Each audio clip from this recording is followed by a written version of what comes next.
Hello everyone, welcome to my channel. आज का हमारा टॉपिक है बहुपद पॉलिनॉमियल्स। तो बहुपद क्या चीज़ है उसका एक छोटा सा संक्षिप्त परिचय यहाँ पे दिया गया है, हम उसको देख लेते हैं। तो बहुपद क्या है? तो यह गणित का एक बीजगणितीय व्यंजक है जिसमें चर व संख्याएं, वेरिएबल एंड कांस्टेंट केवल जोड़, घटाव और गुणा के साथ होते हैं तथा चर की घात पावर जीरो या फिर धनात्मक पूर्णांक होती है ना। तो क्या कहा गया है कि ये जो बहुपद है वो गणित के अंतर्गत जो बीजगणितीय व्यंजक है। तो ये बीजगणितीय व्यंजक क्या चीज़ है? तो बीजगणितीय व्यंजक वह है जहाँ पे उस व्यंजक को कहते हैं जिसमें एक्स वाई जेड चर राशियों का उपयोग किया जाता है, जहाँ पे चर राशियाँ शामिल होती हैं, है ना। तो उसको हम लोग क्या कहते हैं? बीजगणितीय व्यंजक। तो ये जो बहुपद है वो बीजगणितीय व्यंजक के समान ही है, ऐसा कहा जा रहा है, ठीक। जिसमें चर व संख्याएं जो होती है वो अचर होती है, ठीक है। और चर में क्या कौन कौन से टर्म्स, जैसे एक्स वाई जेड, ये सब क्या आती है? चर के अंतर्गत आती है। तो ये जो बीजगणितीय व्यंजक के समान है, तो बहुपद में क्या होती है? चर और संख्याएं होती है जो केवल जोड़, घटाव और गुणा के साथ में होते हैं, है ना। इन संक्रियाओं के साथ में संलग्न होते हैं, जोड़, घटाव, गुणा। तथा चर की घात, जो चर राशि होगी x y z a b c d जो भी होगी, उसका जो घात या तो जीरो होना चाहिए या फिर धनात्मक पूर्णांक होना चाहिए, ठीक है।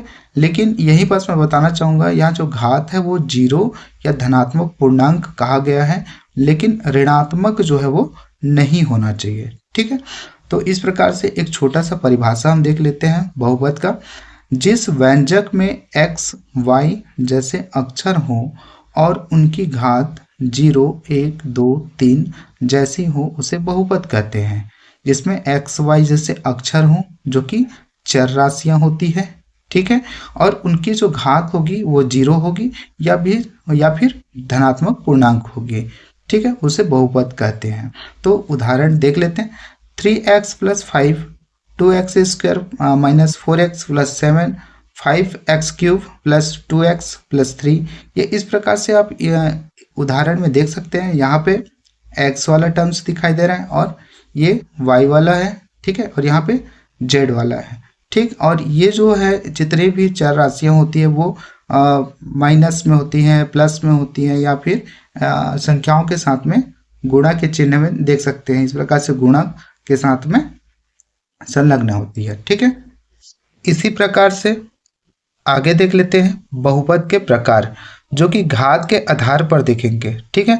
तो घात के आधार पर जो पहला प्रकार है वो क्या है? शून्य बहुपद, जो कि फॉर एग्जांपल यहाँ पे एग्जांपल दिया गया है क्या? 0। तो ये जो 0 क्यों दिया गया है? क्योंकि इस जो शून्य बहुपद जो होता है उसमें जितना भी जो गुणांक होती है वो 0 होता है। जैसे कि ax + b इस प्रकार से होता है, तो यहाँ पर a के स्थान पर क्या होगा? 0, x + 0, ये जितना भी जो गुणांक होता है वो 0 होता है, ठीक है। इसलिए यहाँ पर एग्जाम्पल में क्या लिखा दिया है? 0 लिखा है, ठीक है। उसी प्रकार से दूसरा है एक घात वाला बहुपद, ठीक। तो जिसमें घात चर का जो घात होगा वो क्या होगा? 1 होगा।